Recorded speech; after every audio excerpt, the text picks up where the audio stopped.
ងពីគេចេះតែចោទខ្ញុំឆោតមិនព្រមស្ដាប់ពេលនេះបានឃើញនឹងភ្នែកស្រាប់ឈឺចាប់គ្មានស្ពីងស្ដីអំណាចចិនក្បត់មិនអាចស្ទងធ្វើធ្ងោយំព្រួស្រីអំណាចចិនក្បត់មិនប្រណីស្ទើរខ្សែហើយខ្ញុំឃើញច្បាស់ស្រីផ្លាស់ប្រែចិត្តក្បត់ទៅដោយគ្មានអាណិតបន្តិចឡើយព្រមមើលឬដើរចេញទ្រូងតោ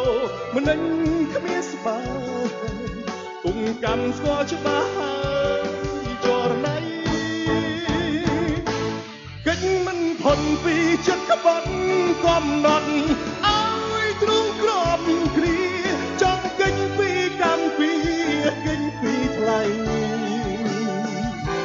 កិច្ចមិនផុតពីចិត្តក្បត់នឿយហត់ព្រោះនៅល្បិចស្រីលែងចង់ហ៊ានមើលសពអ្វីមានថ្មីក៏តាមចិត្ត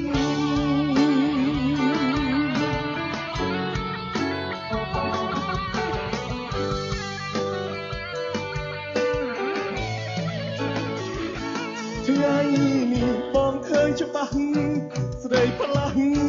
ប្រាចិត្តបន់ទៅដោយគ្មានអាណិតបន្តិចឡើយអូនមើលឬដើរចេញទ្រូងតោមិននឹងគ្មានស្បាគង់កម្មស្គាល់ច្បាស់ហើយចរណៃកិច្ចមិនផុតពីចិត្តក្បត់កំណត់ឲ្យទ្រូងក្រំគ្រាចង់កិច្ចពីកម្មពីកិច្ចពីថ្លៃកិច្ចមិនផុតពីចិត្តក្បត់នឿយហត់ព្រោះឃើញល្បិចស្រីលែងចង់ហ៊ានមើលសពអ្វី